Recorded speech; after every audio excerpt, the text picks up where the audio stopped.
The stock market is a fickle lady. In one moment, she's tanking on news that a high-flying stock earned 2 cents less than estimates, and in the next, she's giddy at the prospect of war or some new AI tool on the horizon. She is the terrifying beast that separates the haves from the have-nots, and even when you try to break up, she beckons you back with promises of green. Wall Street Bets is like taking this monster and drowning her in Red Bull and a dusting of Charlie. And every once in a while, this diabolical concoction produces a trade result that simply cannot be missed. And today, we shall witness one. Boys and girl, it is my honor to delve into the gritty details of our new hero Yassuos Humble, so that his story may be an inspiration to all those who need to get their lives turned around with a little help from Wall Street Bets. In the early 2000s, a boy named Yassuos Humble was born to Chinese immigrants in the US state of Washington. Failing to fill the stereotypes of 21st century Asian parents, the boy's mom and dad were not wealthy overachievers in the tech industry. Instead, their journey across the Pacific harkened back to a bygone era in which the average East Asian immigrant was an unskilled day laborer. Indeed, our man's parents worked a painstaking grind in the construction and food industries, keeping the roof above their young son's head with grit and sweat. It was a difficult childhood, but Yassuos barely grasped his condition until he came of age, when it became apparent that he was wearing hand-me-downs. But his mind was not of victimhood. Instead, he recognized the challenge his parents faced and made it his goal to break his family's chains of poverty. By middle school, he was inspired by the story of professional soccer player Luka Modric, who grew up so poor that he had to play soccer with a ball made of paper and glue, yet went on to achieve his dreams of playing in the FIFA World Cup. If Luka could not be held back by the Croatian War of Independence bombing his doorstep, neither then could young Yassuos be held back by generic poverty.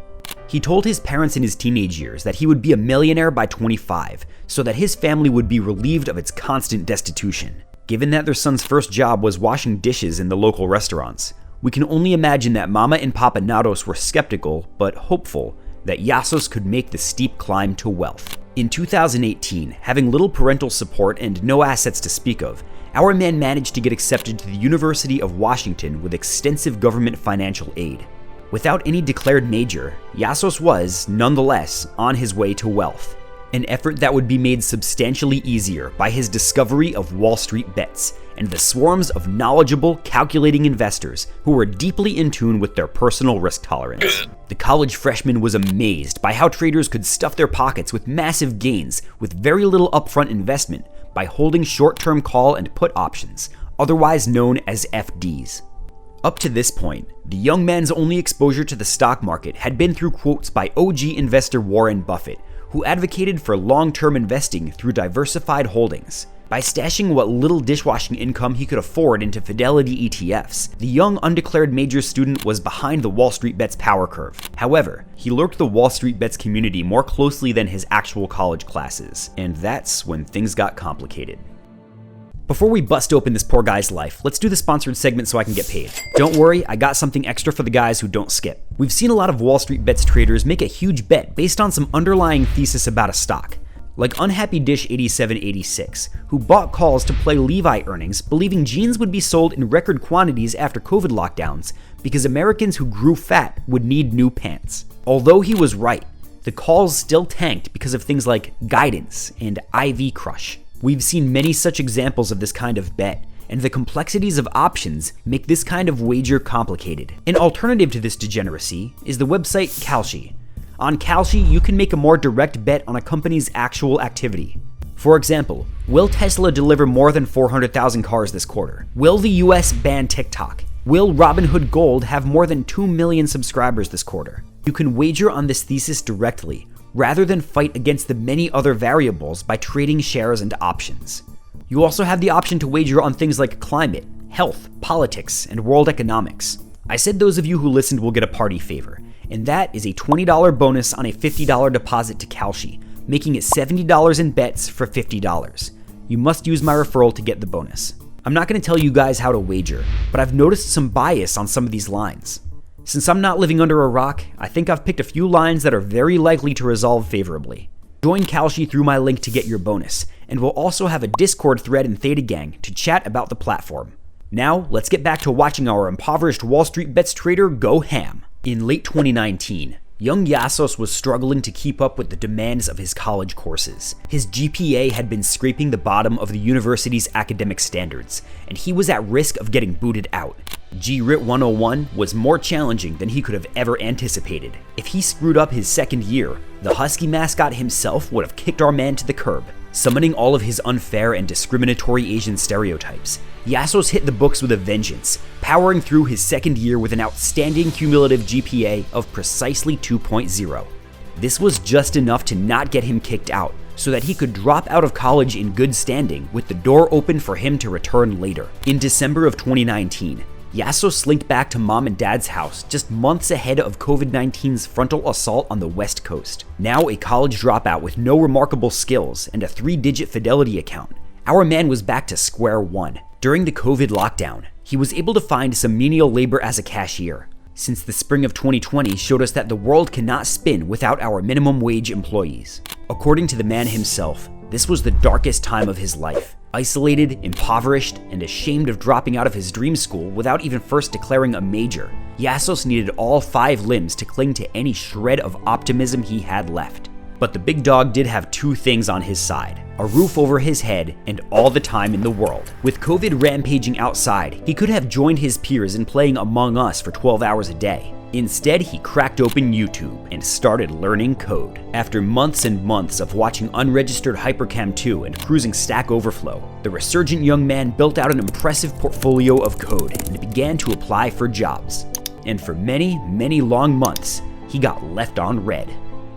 Aside from some plebeian grocery store paychecks and some birthday money stashed in Fidelity, Yassuos was simply stuck in the mud. In January 2021, he was forced to watch from the sidelines as the entirety of Wall Street bets raked in piles of cash on the legendary GameStop squeeze. His minuscule portfolio, meanwhile, was stagnant. Without any respectable source of income, he simply lacked the liquidity to invest with any audacity, except for one detail. At least in Washington, financial assistance to college includes living expenses paid directly to the student, meant to cover things like room and board. Yassuos had spent the previous 2 years living in poor conditions in order to minimize his costs. Up to this point, that excess student aid was put aside in escrow in order to cover the college expenses that would arise when he returned to school. Even having dropped out, he wanted that money available for his second go. He wondered, should he now, as a college dropout with intent to return to school later, raid that financial aid in order to gamble on high-risk meme stocks? And the answer was yes. By late winter, those $18,000 of funds were en route from his financial aid slush fund earmarked for stonks. Despite having a largely dormant Fidelity account, he was convinced that Robinhood was the superior broker for trading options. He dropped his stack into the then embattled broker. Although it was too late for GameStop, when the next Wall Street Bets play hit the table, he'd be ready. In the summer of 2021, the Wall Street Bets ape army had begun migrating from GameStop to AMC, and the writing was on the wall. To redeem himself, our man whipped out the Vlad machine and smacked the buy button on the next short squeeze darling. A full port of 18 grand gobbled up shares and calls of the ailing movie theater chain like there was no tomorrow. As the ape army piled in, the stock went sailing higher. Within a day, his portfolio crested 40 grand. One day, on his very first degenerate trade ever, his money had more than doubled.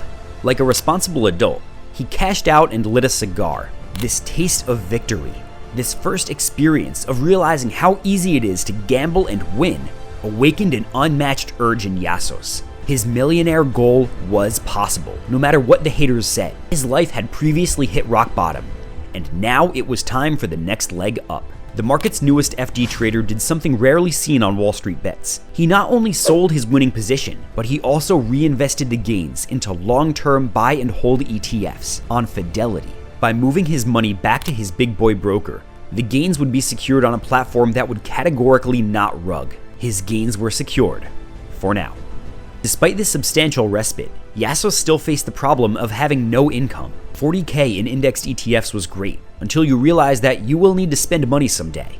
By this point, our man was proficient in coding but had applied to more jobs than he could count, easily over 100. It was frustrating, until finally, with another stroke of luck 7 months later, he convinced an employer to put him on payroll. As a junior full-stack developer, it would at least be enough to get him back into the trading game. His AMC gain only brought him 4% of the way to his goal. He needed more, much more. As computer nerd paychecks began rolling in, Yassuos dove into investing fist first. He spent the entire year plus moving paychecks into S&P funds on Fidelity, proud of the $70,000 nest egg he built himself.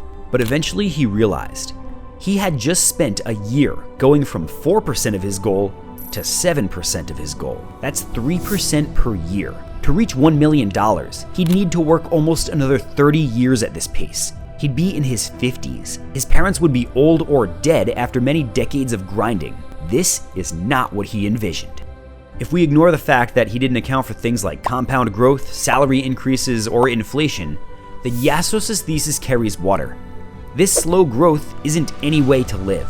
Staring at that $70,000 S&P fund, he knew he needed to make a change. That change came in early 2024. During a lonely Valentine's Day, our man put on his Wall Street Bets bucket hat and pondered the price of Bitcoin.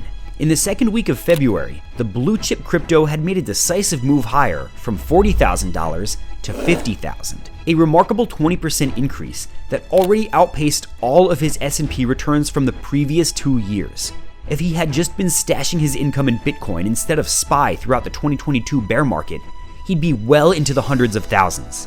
But he decided that ship had not yet sailed. There was still time to get silly. In a remarkably unconventional move, Yassuos liquid 100% of his Fidelity ETFs and moved that money over to Robinhood to buy Bitcoin. A completely out-of-pocket maneuver that shows just how far our man had come since his days of respecting Mr. Buffett.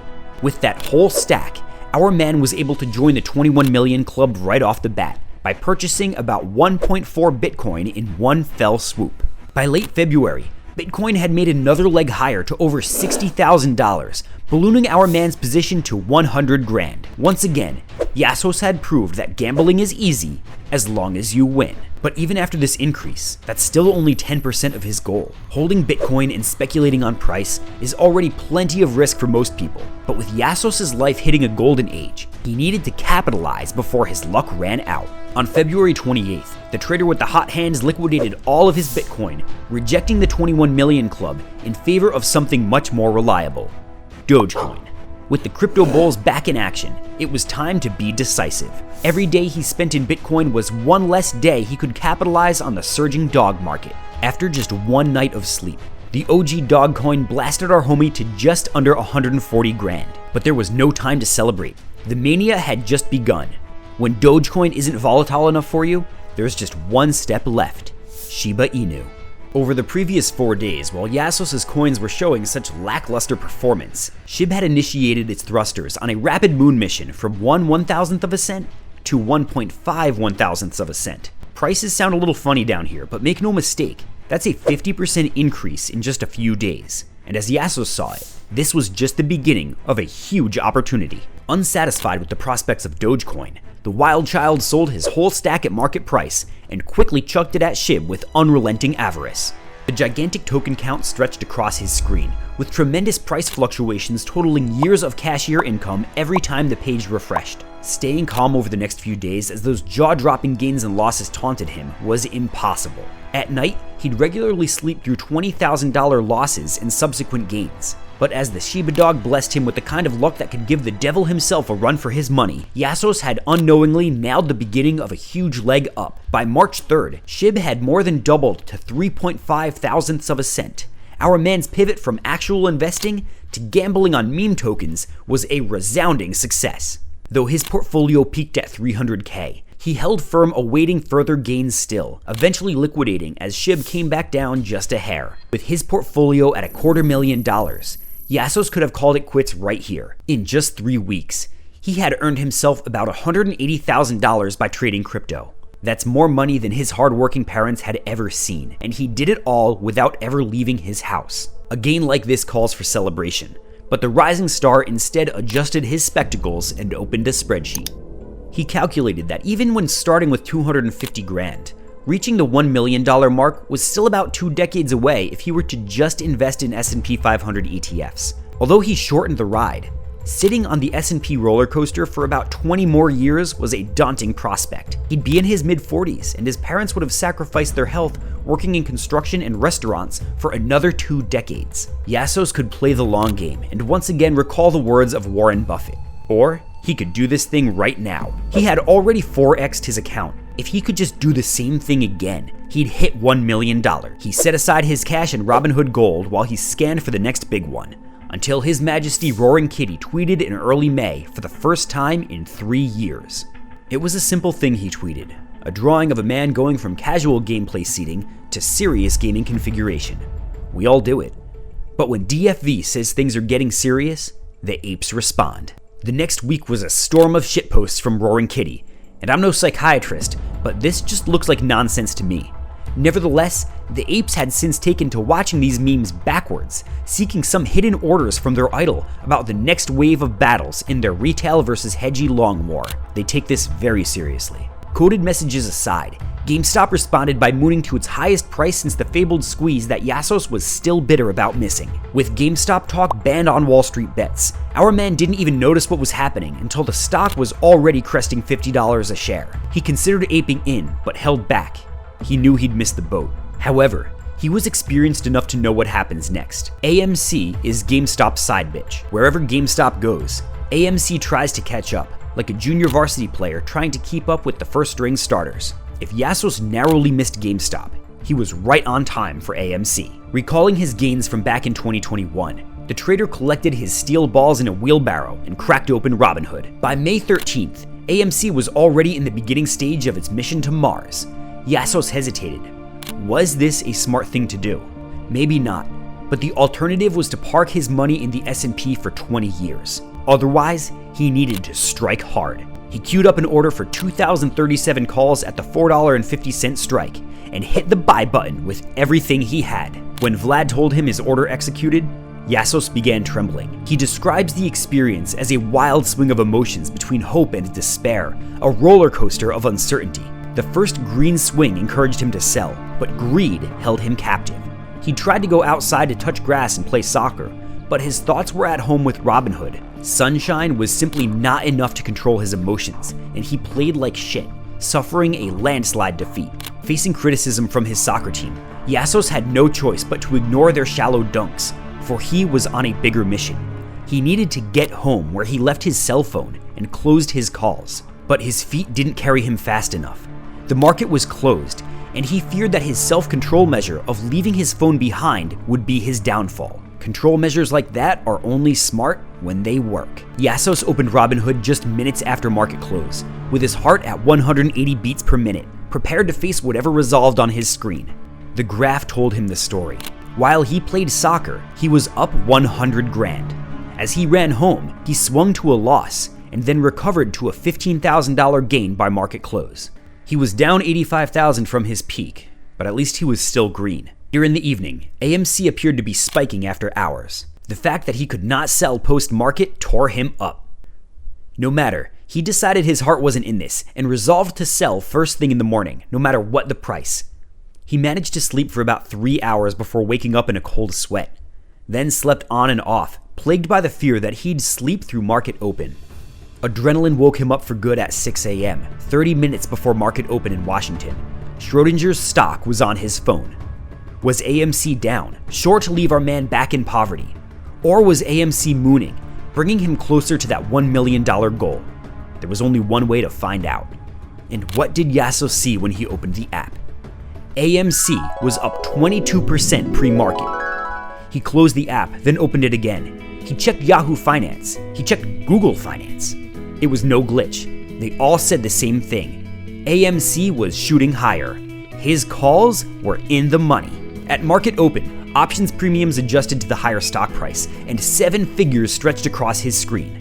And not only was it 1 million, but a few hundred grand over. Everything he and his parents had done, immigrating from China, living in a peasant-class home on ramen and potatoes, grinding hard in physical labor, the son reaching his dream school and then dropping out, the thousands of dishes washed, the financial aid slush fund he raided, the wild trades on meme stocks and crypto.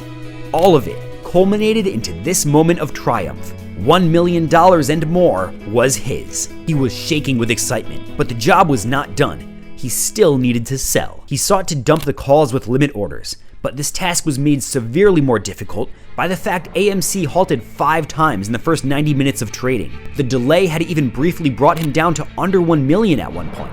After fighting market halts and getting partial fills on his orders, Yassuos said fuck it and placed a market order for the rest. It was done. 1.25 million was his. After nearly a month, he could finally exhale. His ancestors celebrated with him as their descendant had achieved his life's mission, to break the chains of poverty. And he did it with freaking Shiba Inu token and AMC FDs.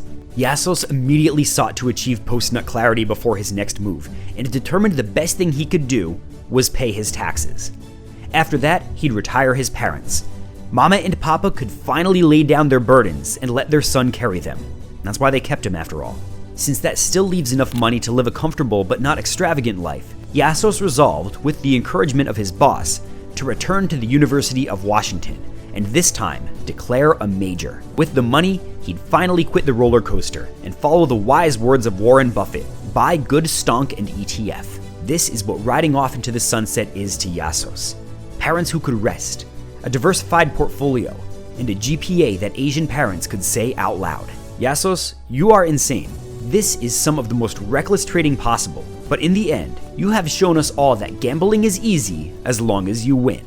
I have no doubt that this chapter in your life will be just the first in many good ones to come. And now it is my honor to bestow upon you the crown of kings. May you wear it proudly across campus, but don't let FAFSA see it. Who wants to be king? Remember everyone, results not typical. Come hang out in our free Discord where we trade a little differently than Yassuos. I hope to see you there, and thanks for watching.